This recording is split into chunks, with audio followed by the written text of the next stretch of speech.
NFL preseason games are often brushed aside by fans, and at times, even by coaching staffs themselves. Still, while the exhibition schedule rarely grants extended time to the league's top-tier stars, or even to many starters, these matchups can be a crucial proving ground for players entering the league without a major investment from their teams. Fighting for the final roster spots can be intense, especially with the final cut-down date set for August 26th.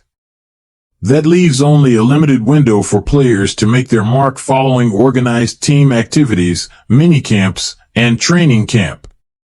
For players and coaches who've endured a grind of practices, the preseason provides something close to real game conditions, while casting a different light on the skills shown during the spring and summer months. Each year, a few players seem to capitalize by building off standout training camp performances. With week 1 underway, here are 7 low-profile rookies who might be turning heads. From a major shakeup at coordinator to a surprising move at quarterback and a complete makeover of the receiving group, few offenses have undergone as dramatic a transformation this offseason as the Seahawks. Yet through all that change, the name making the most noise in camp has been a 5th-round rookie. Horton arrived in the Pacific Northwest viewed as a potential depth option, but he might be leaving the summer as a day one contributor. After consistently impressing during first-team reps, Coach Mike McDonald said Saturday that Horton is making multiple plays every day. Teammates have jumped on the hype train too, with cornerback Rick Woolen playfully shouting Jerry Rice Jr. after passing by the receiver's media session. And fellow rookie Nick Emenwari, a second-round safety out of South Carolina, even called Horton the steal of the draft. While Horton still has plenty left to prove, his emergence could end up mattering come the regular season. With DK Metcalf traded away and Tyler Lockett released, the deep passing attack didn't appear in great shape after Cooper Kupp was brought in to patch the receiver gap.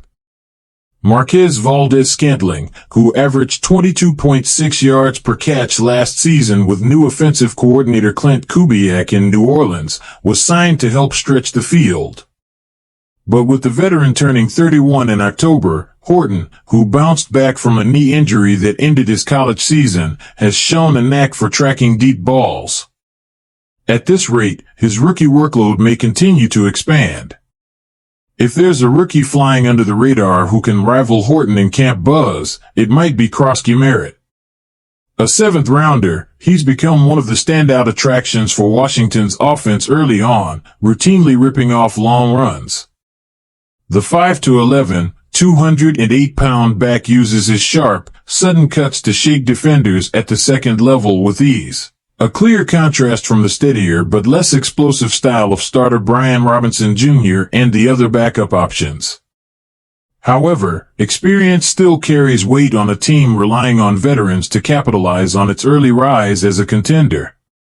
Despite turning 24 in April, Krosky Merritt remains a work in progress after sitting out nearly all of his final season at Arizona due to eligibility issues following 2 transfers. His non-traditional college journey has only amplified the boom-or-bust nature of his game, especially in pass protection, where his performances have been inconsistent.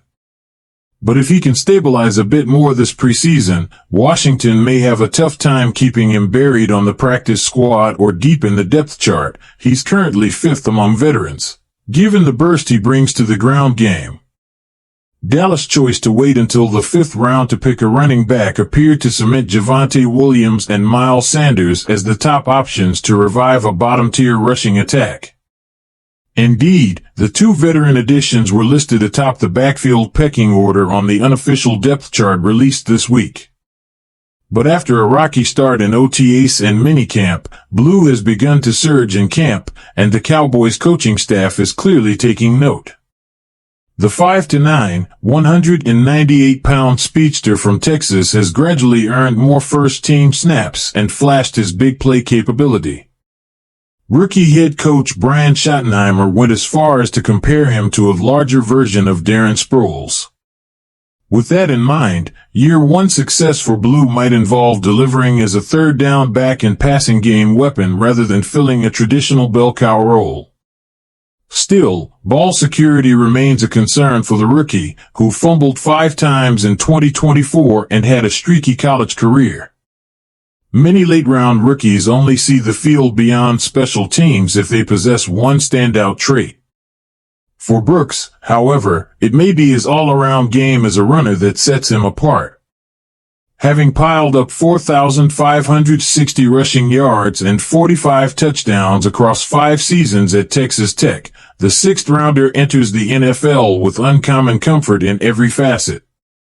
At 5'9" and 214 pounds, Brooks can evade defenders just as well as he can plow through them. He's also highly capable in the passing game, both as a blocker and receiver, making him a reliable 3-down option. Though he lacks top-end speed for breakaway gains, Brooks' versatility makes him a compelling backup. After the team cut veteran Zach Moss last week, the rookie could now challenge Samaje Perine for the number 2 spot behind Chase Brown, who appears in line for a heavy workload. No one could accuse the Panthers of ignoring their wide receiver issues this offseason.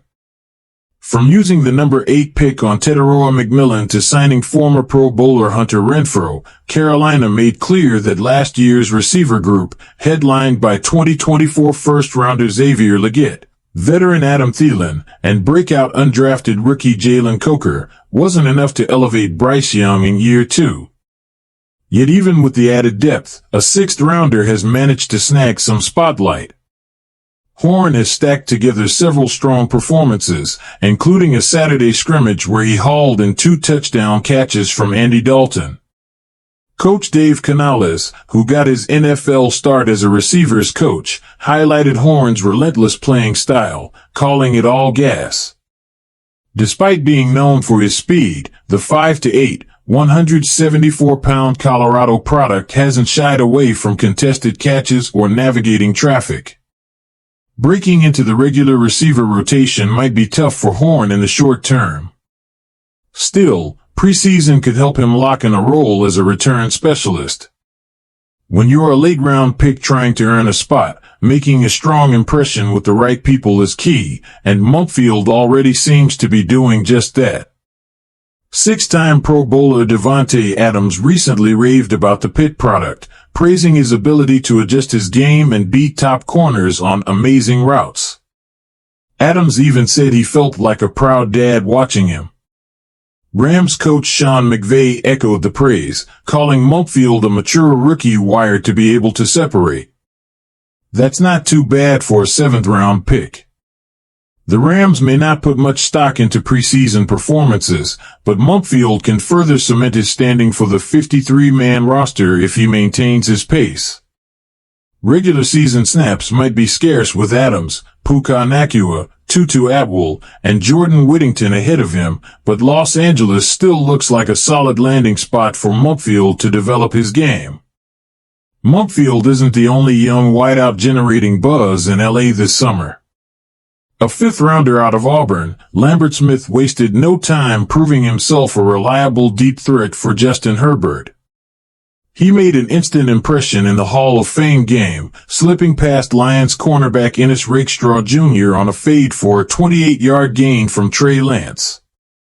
Later, he burned his defender off the line again on a slant route, turning it into a 15-yard touchdown. Despite all the promise shown by the 6'1", 182-pound wideout, any big expectations may need to be tempered after the Chargers re-signed Keenan Allen. Still, carving out a smaller, specialized role as a designated deep threat might be the perfect way to ease Lambert Smith into the league.